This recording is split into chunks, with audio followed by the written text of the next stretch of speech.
You have to understand that, um, see, the fact that we are shocked by something that we're capable of being shocked by something that is bad, something that is rude, something that is filthy, something that is disgusting, something that is awful in some way.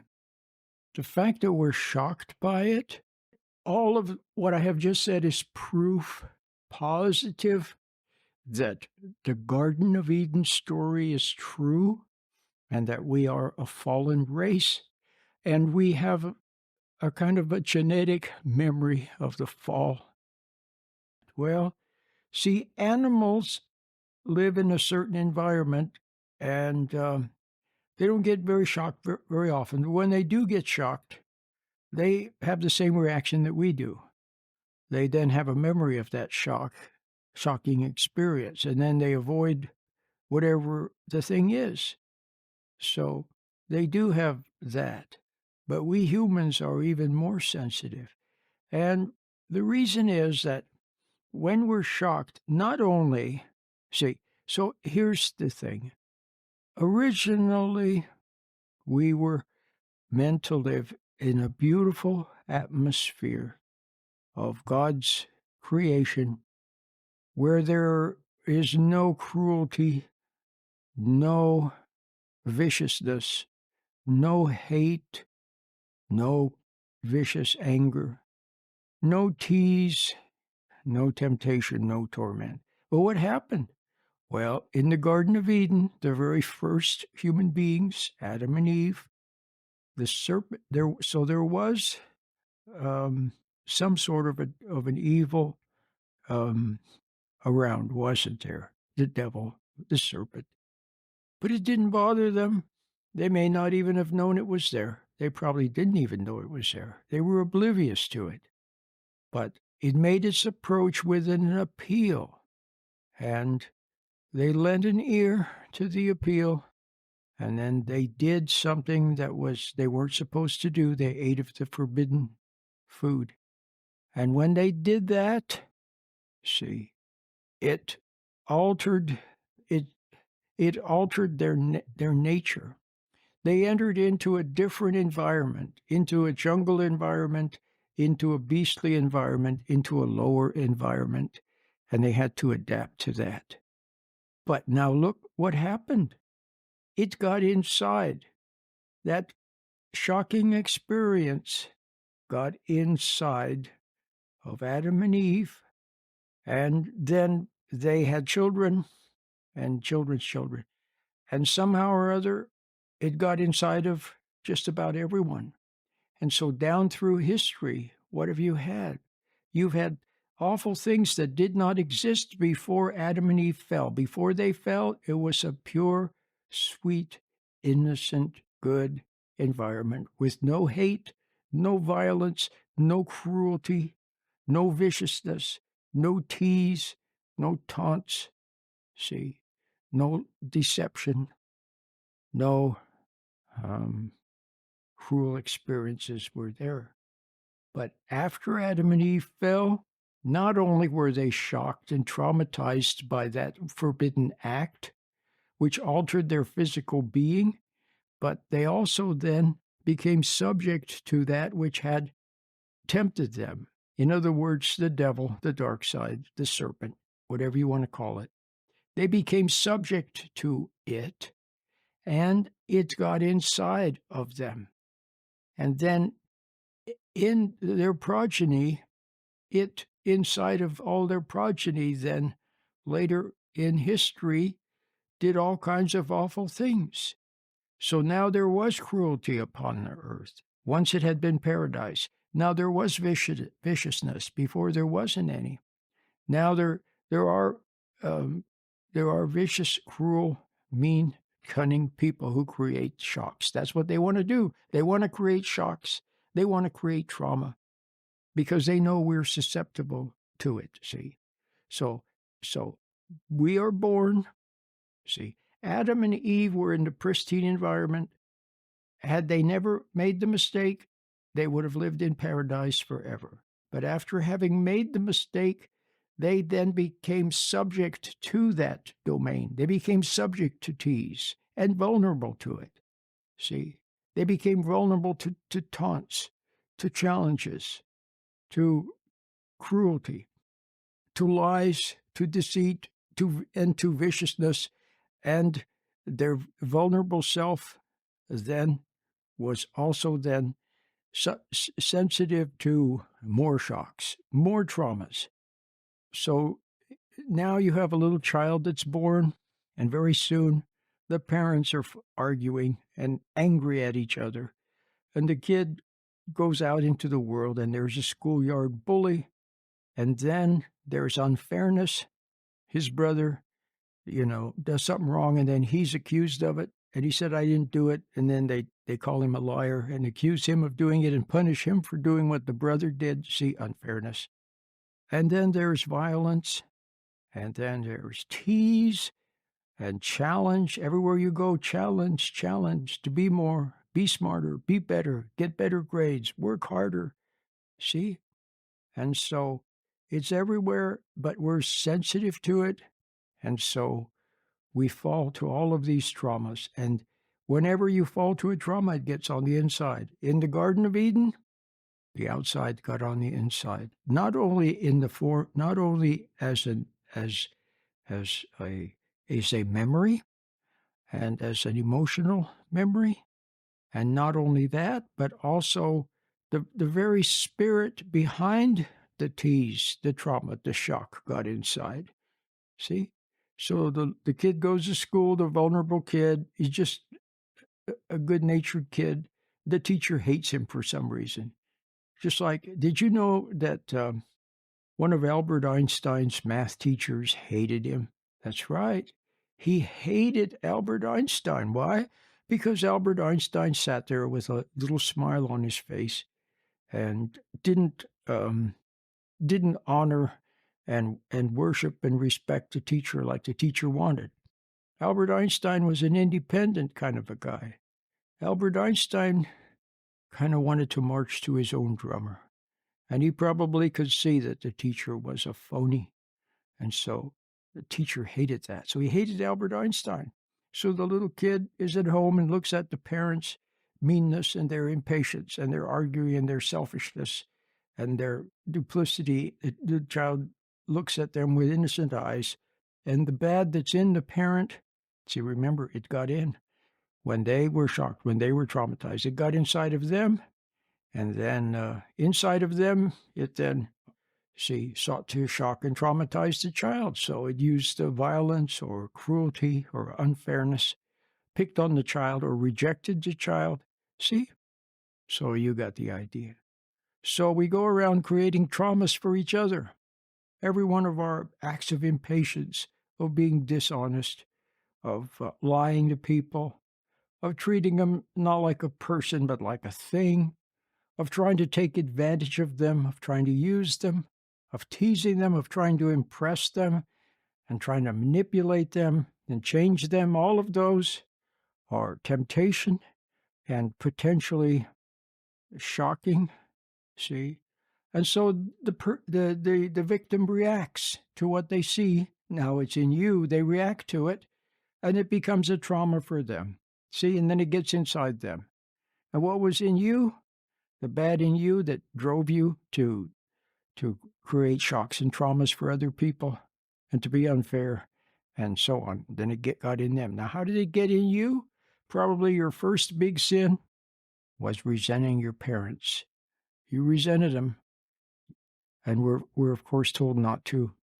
We're told to honor our parents. It doesn't mean that we have to pretend they're respectable if they're not respectable. It just means don't hate them. Don't resent them. See, honor parenthood. Honor motherhood and fatherhood. Even if your own, parent was not respectable, you can still respect parenthood. You see what I mean? So, but you hated. See, that was your mistake. You hated, and that was your trauma. That was the shock. See, hating was a shock. See, when you hate somebody, it's a shock to your system. You didn't realize that, did you? So in that case, They set it up. They were the temptation. They set you up to fail. So Adam failed, and uh, and now we all fail over and over. The temptation is there, and where we could have been, we could have let it pass. We could have remained calm. We could have overlooked. Instead, we took umbrage. We resented. We judged.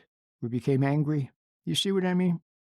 And so that's you reacting to the temptation, and then it gets inside. So you have to go the other way. You have to learn not to react. You have to learn not to judge. You have to learn to overlook. You have to learn to let it go. And it's easier to do it, see, when you see things from a right perspective. So that's where the meditation exercise comes in. But it has to be combined with the right attitude. What's the old saying? Your attitude determines your altitude. So you have to have the right attitude. In other words, you have to be willing to see your own wrong. You have to be willing to let go of your grudge against someone. You have to be willing to do that.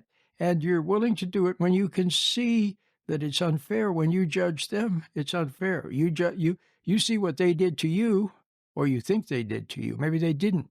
Maybe because of your shock in the past where you judged someone, now you judge them, but they didn't even do what you thought they did. See, you look at them with, you project onto them something that happened before. See? So, but now, if you could see things from, well, I almost want to say from God's perspective, you see that your parents were just people. And when they were little children, somebody did a trip on them, did a number on them. They never made it. They didn't even make it out of early childhood before they were shocked and traumatized. And they went to school, and there was kids there that used filthy language and said cruel and vicious things and did bad things. And it was shocking, see? And remember Adam and Eve, remember they changed? Remember when Adam and Eve, when they ate the forbidden fruit, they changed. See, their nature changed. Their body had to adapt to that lower environment. They had to adapt. Instead of a heavenly paradisical environment, now they lived in a jungle hell environment. So they adapted to it. All right. Well, that's what happened to you. You went to school, and there were bullies, and there was cruelty, and there was tease, and teachers were playing favorites, and all of that. You remember. Well, you had to adapt to it, didn't you? And you did. You adapted, and then you changed. See, you adapted and you changed, and lo and behold, you may have adapted so much, and what was on the outside got on the inside, that you eventually became the bully yourself. You became the tease yourself. You became, see what I mean? So now I want you to see that that a lot of it got inside, and now you go around reacting. And the other thing I wanted to say is that it's people, isn't it? It's people that do it to us. You know, we're not traumatized by some tree or by some, river, or we're not traumatized by, a flower. I mean, we can be traumatized by the mishap of a vicious dog. But what is it that makes it more traumatic? It's when we resent it, when we hate it, when it embarrasses us, for example, and we hate it for that. Or somebody saw you crying, and then you hate what made you cry, and you hate them for seeing you cry, and you hate yourself for crying. You see what I mean? So there's that pride and resentment factor. But mostly it's not rocks and trees and flowers that traumatizes. It's people. See, you wanted your mom to be a princess and your dad to be a prince, but instead they failed. Your dad, see, he wasn't there for you.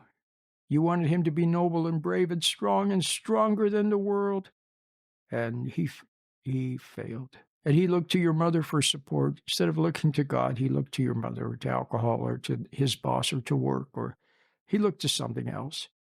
And he saw himself failing with the family, and he didn't want to see it. So he just hid. He watched football.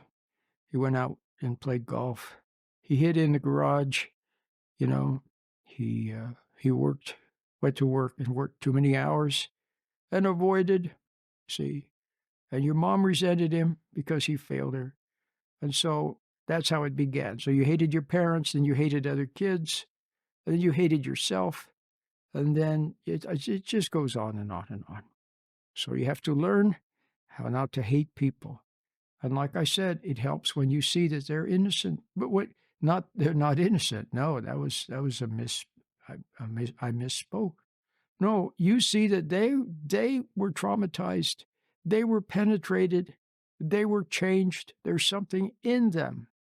See, there's something in them, a darkness in them, a hell in them, a deceitful thing in them.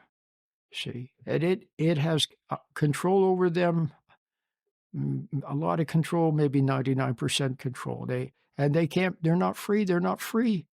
See, they're not free to be kind. They're not free to love. They're not free to be patient. They're not free to have understanding. See, but they're suffering because they don't have it for you.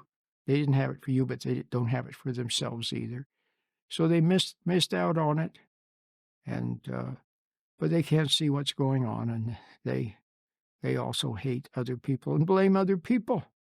So now you see. So with the attitude of being willing to forgive others, especially when you see. So now you understand the meditation.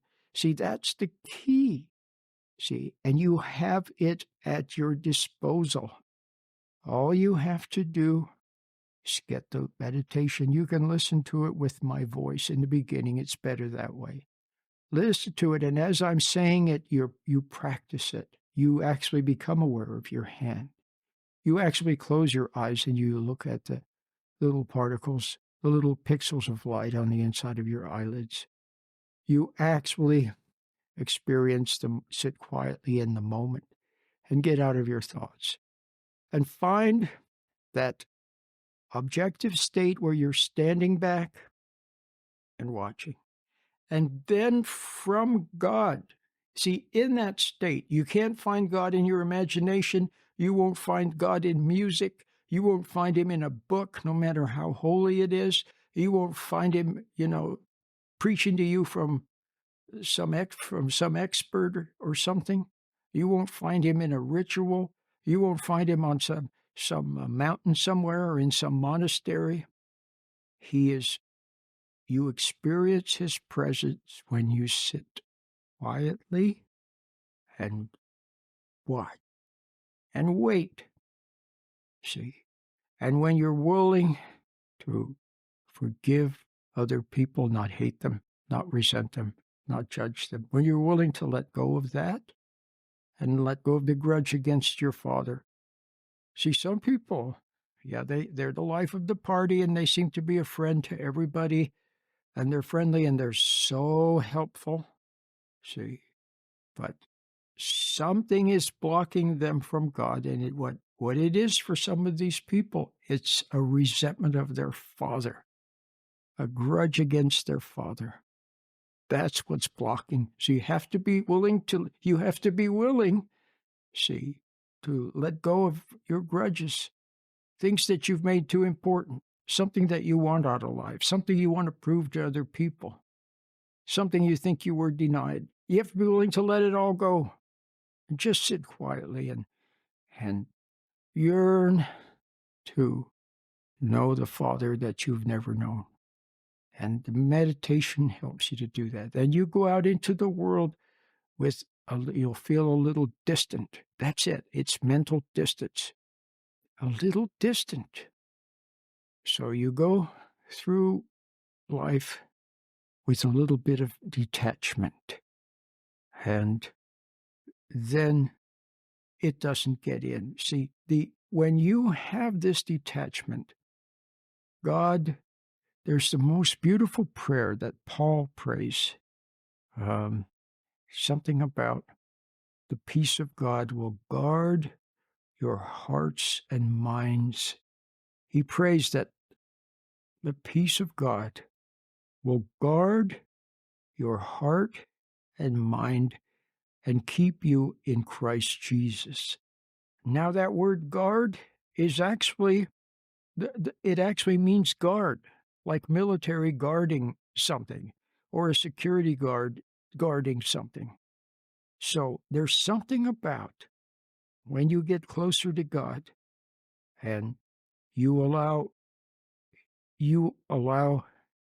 the truth to penetrate your defenses. See, you've always escaped from truth because you didn't want to admit you're wrong. See, you inherit that. You don't want to admit you're wrong. But if you're willing to admit you're wrong, then when God shines his light, when he turns up the dimmer switch a little bit, especially if you're sitting quietly, and you actually become aware of the spiritual light, you are aware of its presence, and you want that light, and you don't want to hate anymore. You don't want to resent anymore. See? And then that light becomes like a force field. It keeps out the bad and only lets in what's good. And from you then will only come nothing bad, but will only come what is good. So you go out in the world and with a little bit of detachment, and somebody makes a little mistake, and you don't resent them for it, and you don't leap. See, we actually look for someone to make a little mistake, to do something, unfair, so that we can take umbrage. We can react, so they see our reaction, and we take umbrage, and we revel in our pride. We judge them. See, you have to be willing to let that go. And when you're willing to let it go, then, see, first you're willing to let it go, and then God will help you to let it go. But he then gives you a force field that keeps the bad out. See? And then, so, and and the other thing is you're no longer, when you're not looking for something to judge, for someone to hate, when you're not watching for them to do something that you can say, oh, look at her or look at him. That's what I thought. I knew she was going to do that. I knew. When you're not looking for that, then your mind is more in heavenly things. You're thinking about science, or you're noticing how the clouds are shaped, or you see something that makes you think about how did God create that? So you have a higher kinds of thoughts. You're not looking for someone to judge. And the other thing is, you don't need anything out there, because your fulfillment will come from God. Joy, realizations, things to understand, peace of mind, courage, see, consolation. Is it Paul who called God the God of all comfort? See, don't look to other people.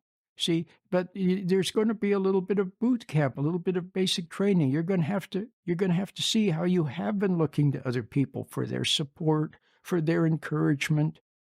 I was listening to a radio program, a pastor. He has a nationwide radio program. And he's saying, oh, every month we send out a newsletter of encouragement. Well, you know what? I don't need it. I don't want any encouragement from anybody. Nothing. I don't want encouragement from my wife, from a pastor. I don't want encouragement from some book, from something I read. I don't want any encouragement at all. If I need any encouragement or support, it must come from the Father. See? So now you begin to learn that you have been looking to others, and they always end up betraying you, don't they? Or they try to encourage you, but you can see that it's false. It's just words, and then you resent them for it. Or at first, you really do rely upon them for their encouragement, but then you become dependent on it. See what I mean? So then you also resent them for that. So you look to God for everything, and he will provide opportunities and things to do and grow. and a whole new life will blossom. And one day you'll look back and say, wow, how did I get here? And it somehow happened. And all you had to do was live one moment at a time, every moment, just delicately, at always in the back of your mind. You want to do the right thing. You don't know what the right thing is, but you want to do the right thing, or you don't want to do the wrong thing. And you wait upon God. And somebody comes in, they say something that's mean or cruel. And it goes in, you hear it, but you don't resent them. You don't hate them. See? You don't judge them. You just stand there, and the moment passes and you're safe. See? It's not only are you safe, it doesn't get inside, but they see that you don't judge them. See? They too are looking for, and they judge you for your judgment. They dangle a temptation in front of you, you fail, and then they judge you for it. See what I mean? So now you always thought, oh, these people, they're doing this and that to me. But you didn't realize that you were a temptation. Your weakness was a temptation to them. You're trying to be a nice person and go along to get along, and you're not standing up and speaking the truth and all that stuff. They saw it as a weakness. People see more than you realize. See, and they judged you for it. But then they felt guilty, and then maybe they were extra nice to make up for it, but secretly they saw your weakness. So now, all right, so you're weak. You have been weak. Just see it, and go about your life. Do your duty. Don't expect gratitude from people. Don't expect anything. Just do your duty. If you're a husband, be a husband. If you're a wife, then be a wife. If you're a parent, be a parent. If you're a student, be a student. If you're a worker, just do your work properly, and wait upon God, and all good things will come. See, what is the Bible? What did Christ say? Put first the kingdom of God and His right way, and all these other things will be added to you. So now you're not out there looking for something to glorify yourself. Instead, you're just a humble person, and then blessings will come your way. See? It's beautiful. All right. Then you say, well, I don't deserve these blessings. But see, that's just another ego trip. You don't deserve them, but who does deserve them? Nobody does. So God is very generous. You will discover of Him. Not only will you discover His creative genius and His artisanship and the wonderful things, the physical creation that He has made, but you will discover of His kindness and of His graciousness and all of His wonderful things. You will discover, and it's all there. And I can't tell you all the wonderful things that will be there. There's too much but I can't, because I don't want to be a grace robber. See, I want to just get you started with the meditation. Realize that you just have to not resent other people. See, forgive your parents, live a simple life, and then wait for good things to happen, and it'll be a surprise, a wonderful surprise from your Heavenly Father.